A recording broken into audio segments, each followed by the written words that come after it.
Okay, so let's make sure I got this right.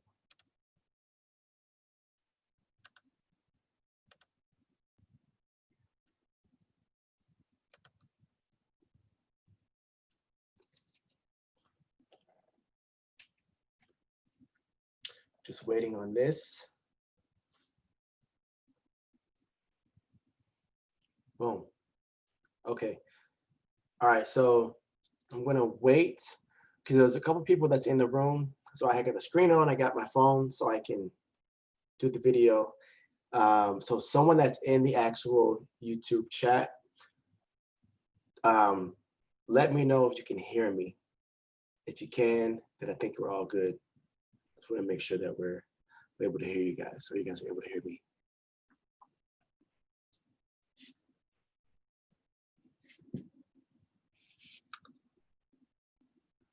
I got my other phone right here, so so the goal is to get through this pretty quick. Still waiting on confirmation. I can actually do this. Test, test, test, test. So the goal is to get okay, I can hear myself, so we're good. Okay, so we're gonna start with a few of these videos. I will hope that the videos, this whole thing will be able to save, and then I'll keep this online for you guys to evaluate and watch. But what I wanted to do for you guys is, there was a track meet in Las Vegas, the AAU championships, and some athletes did really well. A lot of athletes did really well. And just kind of wanted to remind you guys on what needs to happen when it comes to the triple jump form. I believe there is one long jump video that's in here, but the basic part is understanding in more in detail of how to improve and go from there. So, all right, with no further ado. Okay, so here is, I believe, obviously a national level jumper. And so usually I like to break down the run before. However, not much of the run is here. So when you watch athletes that are at the professional level or at the college level, they're going to have a different level of strength than what you have. So understanding that you have a level of strength that is great, and basically working within that. So if you are a college level or pro level jumper, here are some tips for you. But also, this jumper has a lot of good things going on. Okay, so coming into the board, what I always look at is the running gait. So I'm looking at the heel to the butt, the left leg here. I'm looking at the A position. A position is shown here with his shin angle vertical, the ankle underneath the knee, and attacking down and repeating. Again, heel to butt. What I really want to see is that same form happening, as in heel to butt, A position, and then down at the board, meaning that he's running through. Shouldn't be too much of a reach or a stride. What I would say is this athlete is reaching a little bit. So that's going to take away some of his overall speed and take away a lot of his momentum. Okay, so again, at the board, flat-footed. At the board, he's tall. At the board, his hamstring and calf are touching, meaning that he's keeping his position through his actual run. Runs off to the A position, and then it stays there. This is very important that a lot of athletes do, is they reach out here. Once you get to this position, this left leg is done. It's did its job. Now that left leg's job is to keep your speeds of your rotation, of your hop speeds, relaxed and slowed down. So now once the left leg gets in position, there should be a pause here where you see that he's stacked. Perfect, this is great. He has his knees in alignment. He also has his body upright. He's in great position here. One thing that I noticed is that he pulls that leg up, and he pulls it up and it's actually greater than 90. Naturally, as your leg comes forward, 90 degrees would be normal. Anything greater means that there's an action, and the action is to pull the knee upright when up isn't a specific direction. Because if you're pulling up, something has to come down. So the action versus reaction. So what I would suggest is, trying to keep that thigh at 90 degrees. But again, everyone has your own style. For me, I see a loss of momentum carrying through. But from there, he's very flexible. The right leg keeps pulling through. Then right now, at this point, he is pulling with that right hamstring. His arms, both left and right, are aggressively starting to swing forward. And that left leg, the back leg, is now starting to aggressively scissor and exchange. So when he makes contact, the contact again is flat-footed. So right now he's made contact. His body is simply responding to the ground and being in contact with the ground. Then from there, that back leg is going to be stacked with his knee here at his heaviest point. Heaviest point, he needs to have his arms and his legs in place underneath him. That means that his leg is loaded, but he also has his arms and his other leg, the left leg, ready to swing to help him get out of this position. And he does. He has that great. So he has a great step base because he's been able to swing that back leg and the arms aggressively forward. Many athletes forget that when you're pulling, you're trying to pick up speed because you're going to lose speed naturally from the contact on the ground. Okay, so now he gets to his step phase. Okay, again, he's above 90. Nothing wrong with this. However, I feel that he's having to counterbalance. Now, is he leaning forward? No. But is his knee past 90? Yes. Does this mean that he is doing things extra to maintain at 90? Yes. So my thing is, you want to do only what's needed within each jump. Okay. An elite position is here in his step phase. You can see that his right hip is pointed towards the crowd. He's opening his hips, which allows his hips to get even more leverage. So you have his right leg back, but it's also open and twisted, which means that he's going to get so much more torque out of the actual jump itself. Then again, he gets his leg out in front, the hamstring is pulling, the back arms are pulling, the back leg is sweeping. Again, flat-footed contact. And you can see that his heaviest point is stacked again with his leg swinging, and then he's able to get out of that. What I don't like is how he enters the pit. Now, when it comes from the legs to the hips, great angle push, full extension, pushing through the big toe, but his arms aren't synced. Look how animated his arms are going into the jump, and then they stop here, right? Yes, he jumps far, right? But even the athletes who are professional have every single jump critiqued and evaluated by their coaches, and they're striving for that perfect jump. Okay, so once he takes off, the speed that he's carrying through keeps, he's upright, and then because of, sorry about the noise, because of this arm short, his chest remains forward. Mind you, remember his chest was forward, great here, and then it drops. And because it dropped, it stayed dropped this whole time. And as it stayed dropped, now he's tilting forward. And in his mind, he's leaning upright, extending. The problem is he's going from a tilted position. And this is where most athletes falter, is you end up landing into a wall of sand versus landing on top of the sand and sliding through. So he's, from his perspective, he's dropping out the sky. And so he's losing some of that momentum and speed. So his feet hit, and yes, he scoops through, but imagine if his feet were to hit out here where his body is. That'd be another meter or so if he were to be in a better position, posture upright. So this is an extreme example of an athlete that is doing things extremely right. I'm going to go to the next video. This one first. I'll come back to the other ones. First of all, for athletes, I get a lot of questions, and I send you guys, tips, things like that.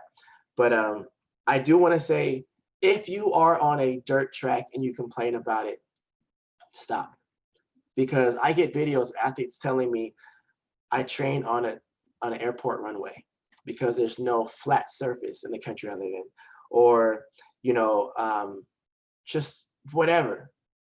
If you have a track or a runway, whatever to work on, you want to just train and develop.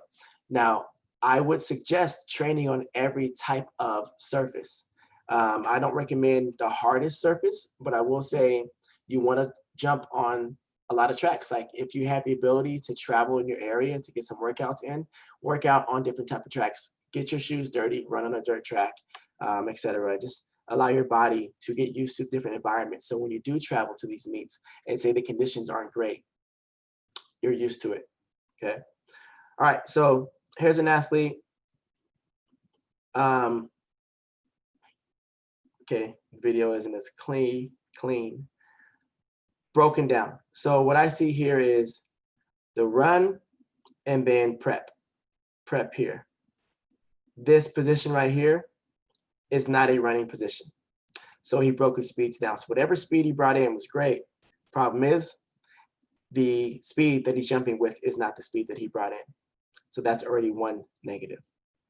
The next part is you can see that his left leg should be heel to butt. It's not all the way there. So he's running and dropping his leg forward. So now at contact, he's at a very negative position and he's sitting at the takeoff. That's going to take away a lot more of his speed. When you're sitting there, you're going to notice you're going to go a lot higher. And the athlete, yeah, it's a little bit higher than it should be because his hips are back at takeoff. At his exchange point here, you guys can see that. You can see that his chest and his hip and his knee are at 3 different points, right? He's not stacked.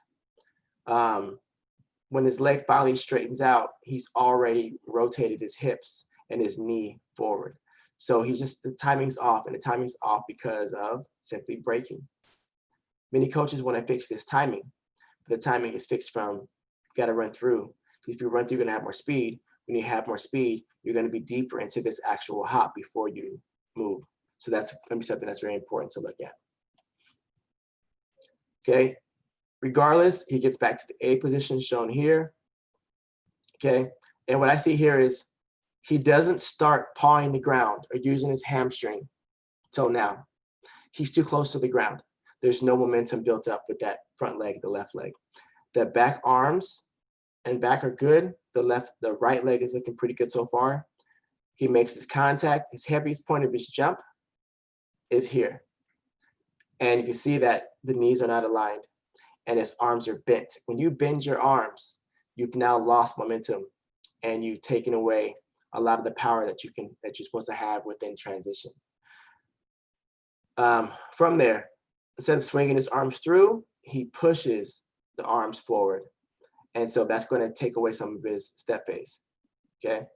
But you can be super athletic and still get through the jumps. That's great. I look for potential and your optimal speed and distance. So he gets to his step phase, he's looking down, trying to get to his checkpoint. So when you guys put checkpoints down, if they're in your field of vision, it's a good thing because you're going to be patient, but it's a bad thing because it's a distraction. And so right now he's distracted and he's trying to hold his phase, but as you can see, he's not balanced. So now that right leg is out in front of him. He's trying to get there. So now at touch, look how far he is away from his center of mass. His foot's not even in the screen, right? And his hips are definitely behind. So now at the heaviest point of his jump here, you can see how he's still not stacked and he's just over rotating already. There's a lot of stretch in his Achilles right now. So he gets finally through his jump. Now his arms are long. This is a great pit entry, great, okay? He's up tall, his hips are in place. This is great, okay? This is great, I like it. And then instead of snapping his knees forward to match where his chest is, his chest drops, right? And then as it drops again, there's the wall of sand, there's the extension. He should be sitting parallel, but he's not. He's literally facing the wall of sand, and that's going to take away from his jump.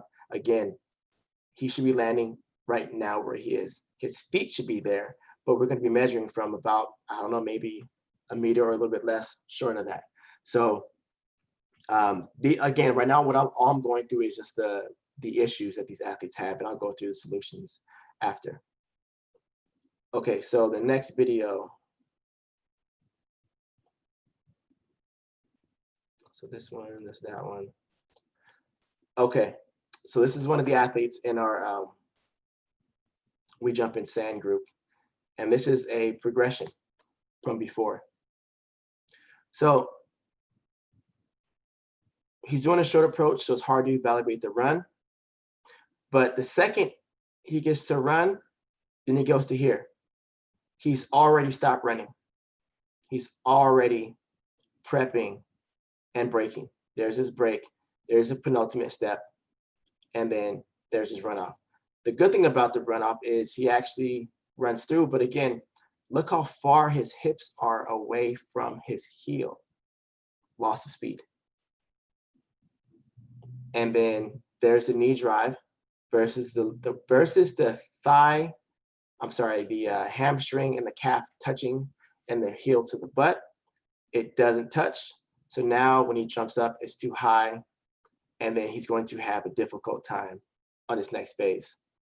You can see that the right leg never relaxes. I do want to say that shoe on the ground, if it is a checkpoint, it's too close already. Because the checkpoint is too close, so now he's okay with jumping with this poor posture because he's getting to his checkpoints. So I'm assuming that's the halfway checkpoint. In the exchange, you cannot have your jump leg lower than your actual drive leg. So it's just backwards in a sense. Then at impact, there is no hamstring pull to the ground. So right now he's just falling out of the sky, and the first thing to make contact with the ground are his toes. I can't zoom in, I can't slow it down all the way, but his toe makes contact. So now when the toe makes contact, the first thing to respond is his Achilles and calf. With your Achilles and calf responding, well, what is it responding to? It's responding to an athlete jumping too high. That's about 2 feet off the ground.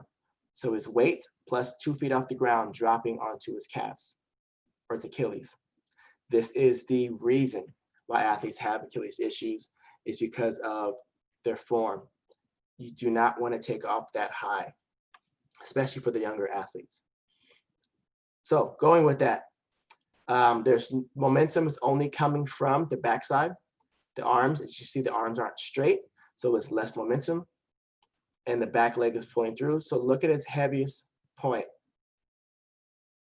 His heaviest point of his jump is here. Look at the strain on his Achilles. So the Achilles is from the heel up his calf. That is a very, very sharp angle. Be careful, okay? So now with this very, very sharp angle, he's expecting that Achilles to propel him, and soleus, the Achilles and soleus, to propel him to go forward. So because he's so low, he has to modify his swing leg and shorten his swing leg. As you can see now, the swing leg is almost kicking towards us. And then it comes back around, and then there's no jump at all. There's no height there. He's leaning forward because he's trying to compensate from that loss of power. As you can see, the step phase has to be about 8 feet, 9 feet. Then he gets to this, the jump, impact again. Once again, his heel is so far away from his hip, and then there's no full extension here. The leg never straightens out, which is another thing. And then you can see his eyes are facing forward. So basically right now, a lot of negative things. I'm not trying to bash this athlete, just kind of bring to light that you have so much potential. Whatever you jump so far, you're going to really, really improve as you understand these concepts. Then again, he's reaching forward. He's hoping to jump far, back to the wall of sand. And I didn't get the landing, but you can see that he's just missing so much. Okay, this is a long jump video, so I'll come back to that in a second. Here's another triple jump that I just sent today. So running form, heel to butt, A position, down. So I'm liking what I'm seeing already. I don't know where the board is. Okay, so entering the jump, heel to butt with his right leg. There's the A position, impact, flat-footed, great. I would say just too far negative. He's too far behind. His hips are too far behind his knee drop, his ankle or his heel. But the motion of the run is good. So he's got to run taller. So right now, how you make impact, let's do this. Right now, when you make impact on the ground, right now, look how tall you are. You see that your knees are almost aligned, you're tall, your hips are in place, your foot's on the ground. You need to look like this on the runway at the board. You can see at impact now, you're not. So you just broke. You broke all your speeds. This is going to send you too high. What happens though is because you understand the angles, now you cheat the system and you jump a flatter jump, and you compensate by keeping it flat by simply kicking your leg out. Your leg kicks out, so you get a flatter jump, but you've lost all your speed already. You're supposed to jump too high, but you've changed the too high to a flatter jump, which means you jump less. Once you kick out, you've lost momentum, and you've also lost position. Because once you're here, this is out of position times 2, because now your leg should be hanging down right now, the left leg, but it kicks out. It has to be turned back to down. So now you're cycling. This becomes a hitch kick like long jump versus traveling through time and space. You're not moving through it, you're just cycling. Now from there, the leg is straight, your speeds are good, transitioning, you're just cycling through. And then on the way down, you understand the pawing principle, I can tell, but you're pawing from here. You're already off balance. And then from there, the back leg isn't swinging, it's running. You can tell because it bends. The bend is now the issue. So now from this bend, you swing. But at your heaviest point, it's here, and you're slightly off balance against your right. The step base, it actually comes out pretty good considering you ran and didn't swing all the way into it. You would have so much more distance in your step base if you kept this leg straight, the back leg. So the left leg comes up right. Step base looks good, probably because you're long. Looks good there. Again, now you're pulling, you're balanced now. You're pulling with that front leg, great. The back leg is straight, great. Arms are late because they're not back already. Your arm swing forward happens here. You've already landed, so it's late. Also, you can notice that if I can see the bottom of your shoe from the side of you, then your hips are completely out of position. Okay, showing right here. And then the height there is good, posture is good. And then I think if you were to land, you'd be in a good spot. So, so far it's just strength issues. Your base core strength, your hip girdle, it's not strong enough yet. So then, oh yeah, one more. This one was sent today, or I picked up today. A lot of issues on this one. So my thing is, first, if you have to wear something on your legs, tape or anything, or shin splints, fix the shin splints first. If it irritates you that much where you gotta wear bandages or whatever else, then you probably should not be jumping. That's just my thought. Okay, so right leg jumper, already just football player. Running mechanics are all downhill. It's too downhill, too heavy. I'm assuming the boards are 4 feet apart. So if the boards are 4 feet apart, that is a 6 foot last stride, and you're floating to it. So look at how tall you are here at impact, then where you are here at impact. Very negative. Again, running through is going to help you so much more. Heel to butt run off is good. Your leg stops in the A position, that's good. Does it drop? It doesn't drop. So the left leg didn't drop, so now your rotation speeds are off. Eyes are looking down, so everything's going to be down. You make impact, there is no pull here at all. There's no exchange at all. Your heaviest point of your jump is here. Yeah, about here. There's no control. So your arms are just kind of doing whatever they do. Even at takeoff, your arms are just kind of flailing. So there's just no balance here. The back leg doesn't effectively swing through. And on your step base to get height, there's no height because you're looking down. So you're just reaching for your distance. Okay, your step base, you travel a lot, but it's easy to travel far in a step base when you don't have a hop. When your hop is short, you can get so much more out of your step base. Okay. Even now, the back leg is starting to move forward, but it's moving forward from the thigh. The front leg is dropping down. And then from there, your arms, again, there's no coordination between the two. Your arms are doing something different from what your legs are doing. And then at takeoff, instead of a swing, it's a twist. And we all can agree that he just threw his body into the jump. So I'm assuming you went, I don't know, 42 feet, 40 something feet, with everything just out of place, you know, and you're landing on your toes, or not your toes, on your feet in the sand. You should be jumping 47, 48 feet today. Today, not like develop it better, it's just fix these cues and you'll be set, okay? So let me go ahead and finish up with this last video, the long jump video, just for the athlete that sent it.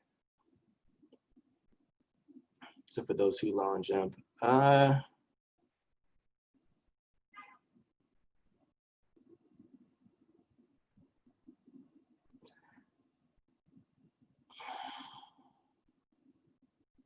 you're braking. So you're aggressively running. There's no transition. You're not setting yourself up to jump.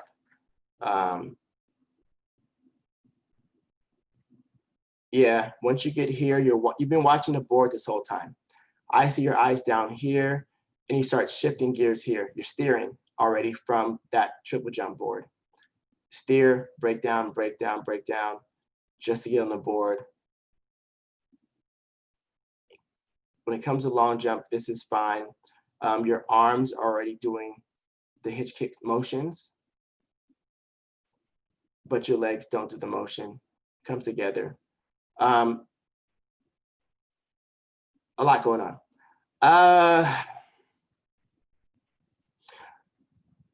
Where to start? I would say, gotta get off your toes when you jump. That's one of the most prominent things. Get off your toes. You have on long jump spikes, it looks like. If they're not long jump spikes, I would suggest doing that. But because you hit your toe, there's no power out of this jump. So there's no height.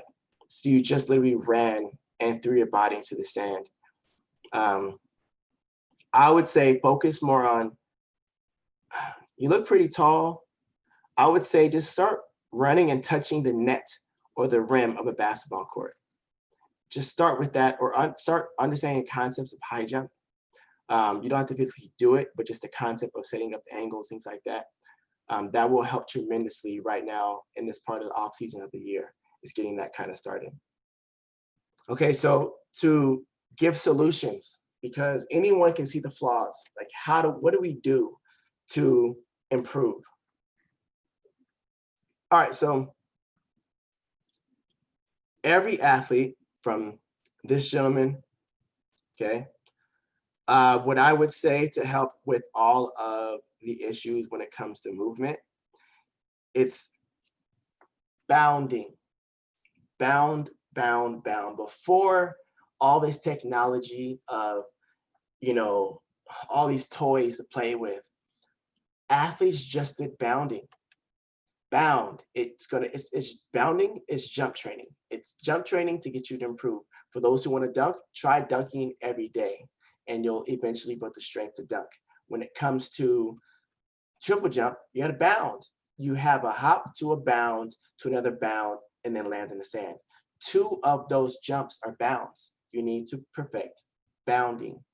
Learn the timing, learn the positions, learn the power, learn the patience you need to be able to go. So what I would suggest to everybody that's in this video, every athlete that is a triple jumper and a long jumper, it's your goal should be get a 10-yard start. So go to the end zone football field and run 10 yards and do bounding and try to make it. And guys should be about 15 bounds or so. Girls should be about 20. Try to get to the 50-yard line in those amount of actual jumps. That should be your main focus. Bounding, bounding, bounding. Okay, and that's for a tip for everybody. The next video here with, I'm assuming football player. Your situation, it's hip and core work, hip mobility, that needs to be done every day. Because of the displacement of your hips when they move, I'm assuming you don't do this. If I'm wrong, let me know, email me and say, coach, you were wrong with this, but I promise you that you do abs, but you don't do core.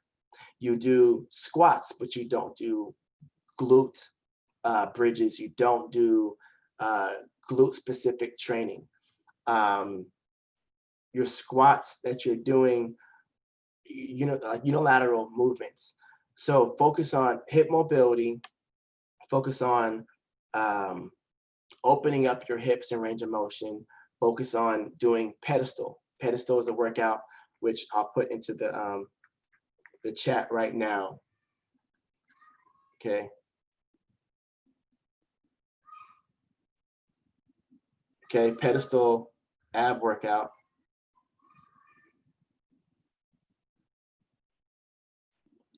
If you type that in, pedestal ab workout, into YouTube, you'll find that actual workout. I learned it from Dan Papp. It's a way to stabilize. Work on holding a bridge, all those things. That needs to be your main thing. And then literally do bounding between those two. When it comes to your running form, wicket runs, I call them dribble runs, space the hurdles out. Since we already established that you're about 5.5 to 6 feet per step for your gait, that needs to be how far the hurdles are, and keep that in. Everything else you have going on here will be fixed when you're balanced and when you have more range of motion. So I would say that needs to be what you work on, the most important piece, okay? This jumper from whatever country you are from, you're doing pretty good. I actually like your style. You have a good style. You have like a good triple jump package, if that's a thing, right? I like it. What I would suggest is break down and deconstruct your actual, because you're pretty strong. So I would say break down and deconstruct your phases. So just work on entry to pop up of your hop phase. Work on just, put the wickets down on the runway, on the grass in your situation, and work on your entry of the hurdle. What I would suggest first is put the hurdle, 6 feet away from the board. Not 6 feet away, 4 feet away from the board, and 6 feet apart the rest of the way. And just run through. Record yourself running through, keeping your running form consistent without actually jumping. And so I see your questions. I'll get to that in a second, you guys. Because keep running through, right?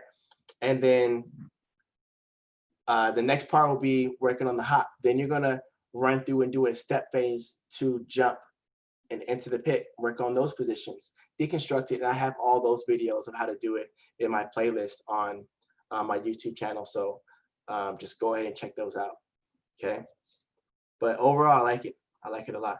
when it comes to this young man here, my main thing is bounding, 100%. The running form, don't worry about, not yet. Bounding, bounding, bounding. You're not strong enough yet for the distance and the drills you're doing. Now, could you digress those drills? Yes, but you guys, it's triple jump. You're jumping from one leg onto the same leg, then onto another one. It's a lot of weight, a lot of pounding. You've got to increase your overall ability to push. So the second you landed here and you're over rotating, you couldn't get out of it, and your posture wasn't in the right spot, is when I realized, you know, he's not strong enough yet. Oh, sorry, I'm on the wrong video, so you guys can't see what's going on. Okay. For the young lady who is running here, I have a workout. I believe it's Elite, but I forgot what it's called on my YouTube channel. But what I would suggest is doing Elite. And if you don't have access to hurdles, then the explosive hip workout, which is the Stasi training workout. So for those who, if these are your videos, email me that I can send you guys some additional exercises to do. But the main thing is keep it simple. Lunges, squats, bounding, wicket runs. That should be the main thing. If you devote 4 to 6 weeks of just doing that, you're going to see your motor skills develop and enhance so you'll be more functional. You're going to get so much more done out of your jumps, okay? The next thing I would say is, because we're so far away from next year's season, is watch more videos, break down a jumper that you jump like. I don't mean that you like to watch, a jumper that you think you can replicate their jumps. Or when I was in college, I decided to watch every jumper that I liked, and I would just go out and I would role play and I would act like those jumpers. I would jump like those jumpers. What that did is I started to realize I like this takeoff style. I like that. I like this bounding position. I like the way I enter the pit this way, and just play around. And it's fun to role play, like, you know, all right, today I'm going to be Picardo and I'm going to jump. All right, today I'm going to switch legs and, you know, be like Christian Taylor. Like, whatever it is, it's a sport. It's a game. It's fun. You should be having fun with your sport. You should be having fun in your training. So make sure that's a huge part. Okay, now, so to answer these questions that I have on YouTube, awesome content. Thank you. You guys, make sure you please subscribe. I'm doing things behind the scenes right now, a lot of stuff, and I need my subscriber count up. My videos are highly watched over and over and over again. A lot of questions. Just press that subscribe button and it would really help me out. So when I go out to do these bigger projects that, again, come back to helping you guys, they see how many people are supportive of me. So keep that going. Okay, so John, oh, sorry, Ruel, I'm sorry if I said your name wrong, but make a video about how to improve the high jump. Okay, so here's my thing. I'm not as specialized in the high jump as I am with long and triple. So I do not want to put out any content that is incorrect or not thought out correctly. So I'm still working on the high jump piece, but what I would suggest is all of the base training concepts that I have when it comes to bounding, all the general yearly calendar off-season training videos that I have, I would suggest doing those, and that's going to be a direct impact towards your success in the high jump. I have a few jumpers that did really well in the high jump, but our main focus was building up the athletic base, and it paid off because they're just that much stronger and faster and more explosive than the other athletes that are high jumping. So just bear with me. I'm working on the high jump piece, okay? So John, that you'll have to wait for the next cycle through, but it's info@KeinanBriggs.com. What I'll do, because I kind of pop this up, is I'll give more notice of when I'm going to go live to get you guys more information. So you guys have, you're more in advance to know what's happening and so on. So, but what I will say to you guys is, let me go ahead and go back to,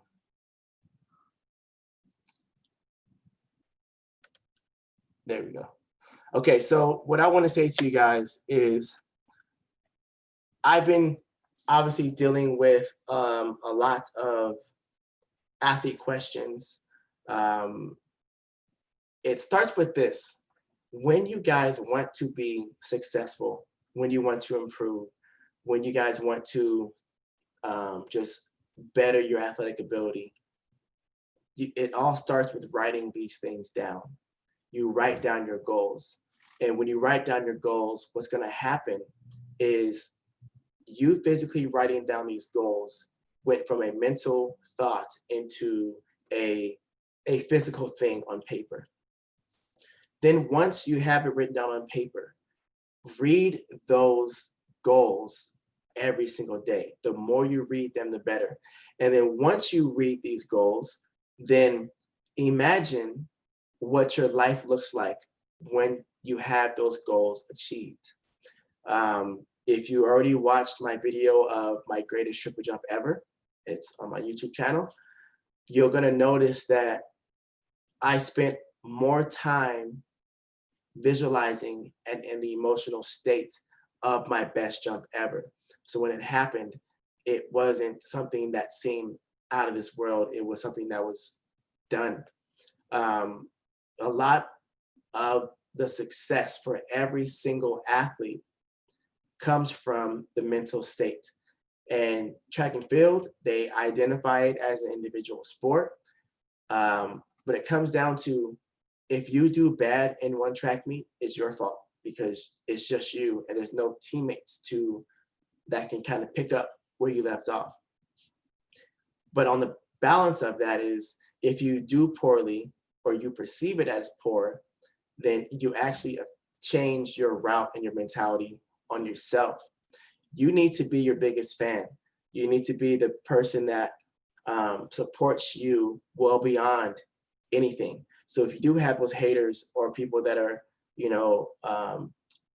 not positive with you, or you see yourself in this place of like, man, I'm trying to jump far, I just don't get it yet. It's okay. It's all going to happen in time. And what I really suggest for you guys is be patient. You guys are in the age of swipe and point and like, and it's done. But when it comes to the triple jump, you're going to learn everything you need to learn this year for your body this year. Then you're going to develop in the year ends, and you go back to next year. There's going to be a whole new layer of information that you have to learn all over again. Each year is a whole different year, so you want to continue building your base up. Just because you're strong and athletic now doesn't mean that you're going to keep it that way, because athletes keep coming up each year. So write down your goals and continue to reset each year, as in, I'm not going to try to be the athlete I was last year because that was last year. I ranked in the nation last year, or I won league last year. That's great. That's last year. This year is a whole different year. Take care of your body this new way. Last year, maybe you were 15 and didn't drive. This year, you're 16 and now you do drive. Well, it's different than last year. Maybe you're taller. Maybe you're stronger. Maybe, everything environmentally is the same. However, you're in a different mindset because of last year's success. You're a different person this year. So with all that being said, it's continue researching, continue not only trying to find video content of drills to do, but talk to that person that posted the video and ask them, how does this benefit the body? How can I benefit from it? And so on. So just keep being a student of the sport and keep improving. So hopefully this free DVA thing helps out. For those who would like a DVA, I do have them for purchase. Right now I'm offering them at a very, very cheap price. I don't even know why I put it so cheap, but I put it at a cheap price for you guys just to help you guys with during these times. Also, I do have a live DVA. So just like this, I'll be doing this with you, and you'll be in this Zoom call with me asking questions. And I can break down specifically what you need to be working on. That, I believe, is $20 for that. And just continue watching. So remember, every Tuesday, I have a track talk with Keinan Briggs, where I have interviews and talk to coaches. I talk to athletes. I try to get as many perspectives as possible. That's going to be every Tuesday from now until October. And I'm just posting videos of athletes that I've worked with, just, you know, their series of jumps within a track meet. And just going to be doing more tutorials. So tutorials are slowing down a little bit because I'm working on a few things that's coming soon. But again, you guys, thank you for watching. I really do appreciate it. And I'll see you next time. If you have any further questions, please shoot me an email at info@KeinanBriggs.com. That is the way to contact me. DMs and messages and comments on my posts are harder for me to see. If you email me, I will see it immediately because it pops up to my face. I check my emails daily. And it's easier for me to remember to get back to those things because email is kind of like more business-like for me. So you guys, thank you for being a part of this free live DVA class. Thanks for being a subscriber. If you aren't, please do that. Coaches, athletes, thank you for continuing, you know, to live out your dreams and teach those to live out their dreams. And I guess I'll see you guys next time. All right.